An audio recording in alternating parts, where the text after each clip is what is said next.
Қайырлы күн, пайдалы кеңестер арнасының оқырмандары.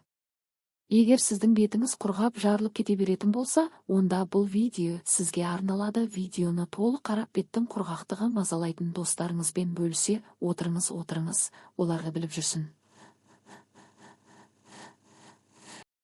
Беттің құрғап жарылуы жиі кездесетін мәселе, әсіресе қысқы уақытта немесе ауа райының өзгеруі кезінде.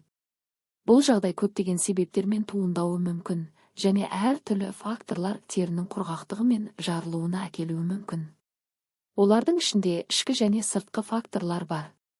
Міне, беттің құрғап жарылуының негізгі себептері және оны емдеудің жолдары. Беттің құрғап жарылуының себептері. 1. Ауа райы факторлары. Қыста ауа райының суық болуы, қыс кезінде температураның күрт төмендеуі терінің құрғауына себеп болуы мүмкін.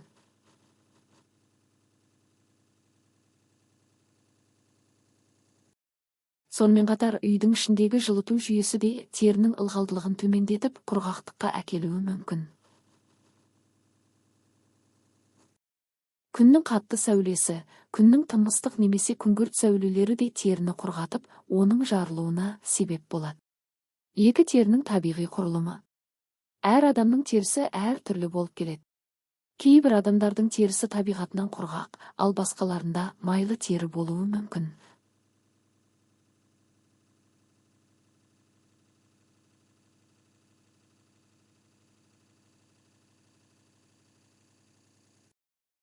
Дұрыс күтімнің болмауы. Құрғақ теріге дұрыс күтім жасалмауы, ылғалдандырғыш құралдарды қолданбау немесе тым жиі бет тазалау терінің құрғап жарылуына әкелуі мүмкін. Химиялық құрамында спирт, парабендер немесе басқа зиянды заттар бар косметикалық өнімдер теріні құрғатып, жарылуына ықпал етуі мүмкін.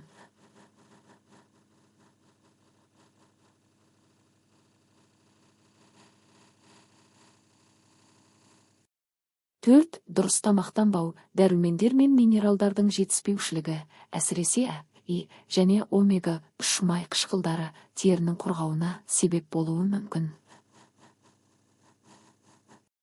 Су ішпеу немесе жеткіліксіз ылғалдандыру да терінің құрғақ болуына әсер етеді. 5. Аурулар мен медициналық жағдайлар. Экзема, псориаз немесе дерматит сияқты тері аурулары терінің құрғап жарылуына себеп болуы мүмкін.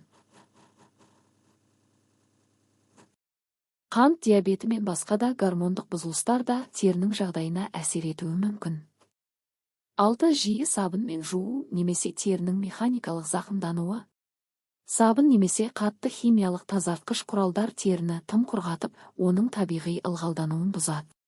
Бетті тазалауға арналған шүберектер мен губкалар теріні тітіркендіреді. Беттің құрғап жарылуының емі. 1. Теріні ылғалдандыру. Құрғақ теріні қалпына келтіру үшін ылғалдандырғыш кремдер мен майларды қолдану маңызды. Гиалурон қышқылы, кератин, сүт қышқылы және церамидтер бар кремдер тиімді. Кремді таза бетке, теріңіздің таза болғанда қолдану қажет, әсіресе жуынып болған соң тері ылғалдылығын сақтап қалу үшін. 2. Жылы суды пайдалану. Бетіңізді тымыстық немесе суық сумен жумаңыз, жылы су терінің табиғи қорғаныс қабатын сақтап қалады. 3. Маскалар мен табиғи құралдар. Алоэ вера гелі. Алоэ вера гелі теріні тыныштандырып, ылғалдандырады. Оны беттің құрғаған жерлеріне жағып, 20 минутқа қалдырғаннан кейін жууға болады. Мед пен зәйтүн майы. Мед пен зәйтүн майының қоспасы теріні терең ылғалдандырады. 1 ас қасық мед пен 1 ас қасық зәйтүн майын араластырып, бетіңізге жағып, 15-20 минутқа қалдырып, жылы сумен жуыңыз. Қияр теріні сергітеді және ылғалдандырады. Қиярды турап бетіңізге 10-15 минутқа қойыңыз. 4. Күннен қорғау.